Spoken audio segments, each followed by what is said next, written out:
In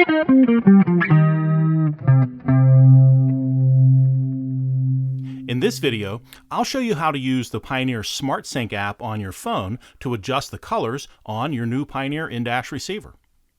Even though your particular in-dash receiver may be a 1-DIN model or a 2-DIN model and may or may not have a built-in CD player, the button operation in this demonstration is identical for the following Pioneer Audio in-dash receiver models: FH-S722BS, FH-S722BS and 622BS, FH-S720BHS, DEH-S 5200BT, DEH-S 6200BS and 6220BS, DEH-S 7200BHS, FH-S 720BS and 722BS.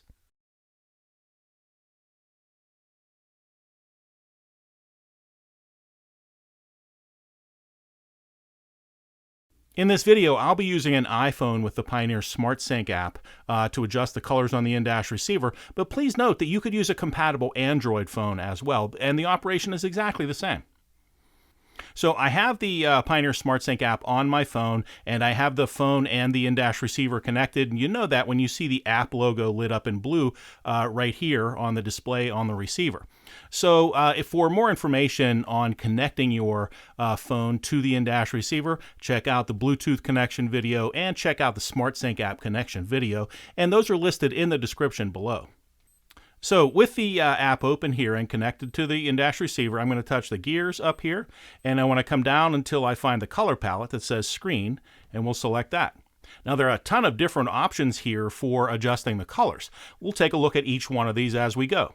So please note that we have kind of an orange orange on the keys here and sort of a light blue on the display. Let's take a look at first at the themes. So the theme is the background image that you see here on the phone, and it applies as well over to the in-dash receiver. So let's roll over one and choose this green one, and you can see the in-dash receiver adjusting to the theme that we choose on the phone.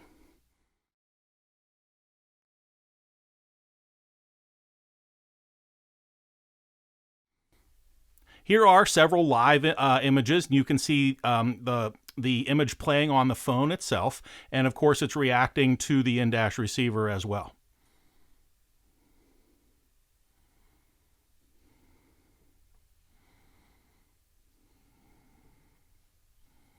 So the themes are sort of factory presets, and you can choose any theme that you like here, and the the in-dash receiver reacts to that theme that you've chosen. And that's back around to our original one. Now let's go back, and we'll go with the UI color here. Now the UI color is the interface that you see along the bottom of the app itself. So we can choose a different color. You can see right here that the interface for the app is changing colors. We could drag this over and choose different colors. Go to like a purple or a pink for right now. Let's go back. The next thing we see here is the display color, and that's the display area here on the in-dash receiver. So let's open that. Now here we have preset colors, and we can change those.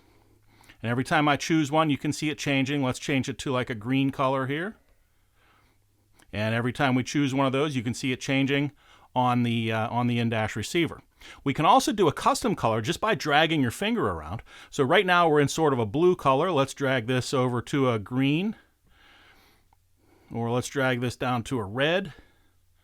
And how about back to like a purple pink color? So that's a custom color, and you have a lot of different color options available there to choose from. So that's the display color area. Let's go back. And we can do the same thing with the key color. So the key color is the outside here, which is an orange right now, and we have those same presets. Let's drag over here, get to a green. And we can do the same thing with custom here. We're sort of a purple right now. We can go with a red, or we can go maybe with a green, somewhere in between.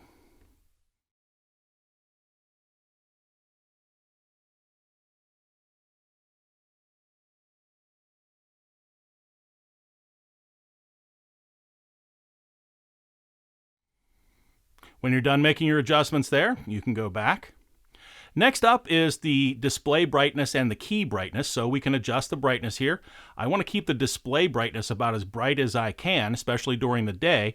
The key brightness, though, in the evening might be a little too bright, and we can independently drop the key area brightness down in the evening while I'm driving so it's not shining in my face, or during the day we can make that as bright as we want. Next up is the dimmer, and there's a full video about the dimmer. Be sure to check out the dimmer operation and how to set up manual, automatic, or clock synchronization for your dimmer so it can dim the lights for you on the in-dash receiver so you can drive better at night. And finally, at the bottom here, we have Illumination Effects. And the Illumination Effects happen when you switch the in-dash receiver on or off, change the source of the in-dash receiver, get a phone call, or eject a disc. So for right now, the Illumination Effects are on. I'm going to hit the button here. There's no disc in there, but I'm going to eject a disc. And you see the outside lights there flashed for a moment. You can see they are dimming and then coming back up. If I switch the Illumination Effects off and I do that same thing, I ejected the disc, but the lights did not change at all. So for right now, I'm going to leave those Illumination Effects on. When you're done making your adjustments to the colors, you can hit the X to escape.